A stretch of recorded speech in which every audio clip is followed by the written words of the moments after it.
പ്രിയമുള്ളവരെ നമസ്കാരം. ഞാൻ സാബു പരുത്തിക്കുഴി. എൻ്റെ തൊട്ടു പുറകിൽ കാണുന്നതാണ് വലിയതുറ കടൽപ്പാലം. ഒരു കാലത്ത് തിരുവനന്തപുരത്തെ വാണിജ്യസ്ഥിര കേന്ദ്രമായിരുന്നുവെങ്കിലും ഇന്ന് ഇത് ഒരു ചരിത്ര സ്മാരകമായി കടലിൽ നശിച്ചുകൊണ്ടിരിക്കുന്ന കാഴ്ചയാണിത്.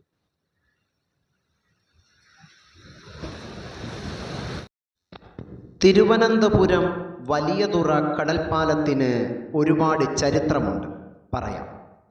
ആദ്യ പാലം 1825 ഒരു ഉരുക്കുപാലം വലിയതുറയിൽ നിർമ്മിച്ചു.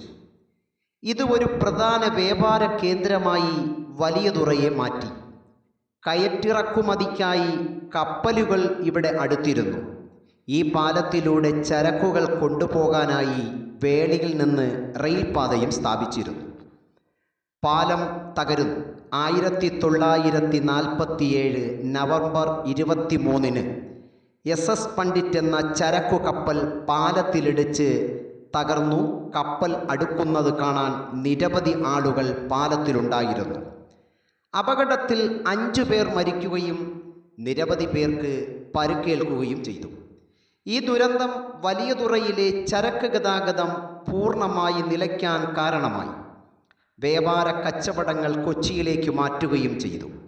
പുതിയ പാലം 1956 ആദ്യത്തെ പാലം തകർന്നതിന് ശേഷം 1956 പുതിയ പാലം നിർമ്മിച്ചു. 110 കോടി രൂപ ചെലവിൽ 703 അടി നീളത്തിലും 24 അടി വീതിയിലുമായിരുന്നു ഈ പാലം പണിതത്. 1956 നവംബർ 11 ഇതിൻ്റെ ഉദ്ഘാടനം നടന്നത്. ഇതാണ് നമ്മൾ ഇന്ന് കാണുന്ന ഈ പാലം. തുറമുഖത്തിൻ്റെ പ്രാധാന്യം കുറയുന്നു. കൊച്ചി തുറമുഖം വികസിച്ചതോടെ വലിയതുറ തുറമുഖത്തിൻ്റെ പ്രാധാന്യം കുറഞ്ഞു.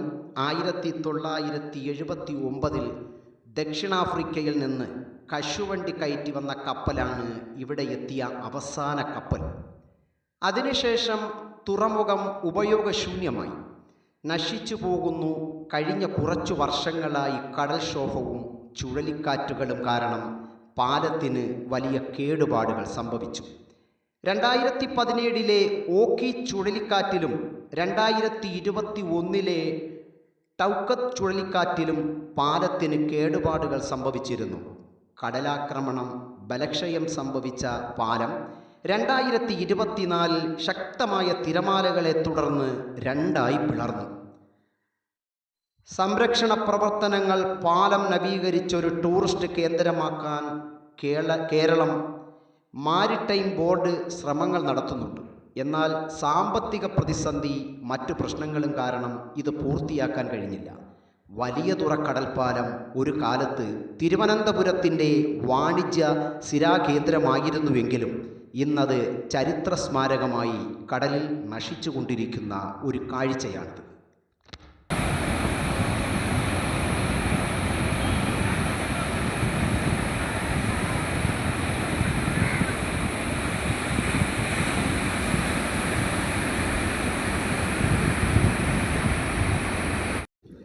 ചരിത്രപ്രസിദ്ധമായ തകർന്നടിഞ്ഞ വലിയതുറ കടൽപ്പാലത്തിൻ്റെ മുന്നിൽ നിന്നും വഴിയോര കാഴ്ചകൾക്ക് വേണ്ടി സാബു പരുത്തിക്കുഴി.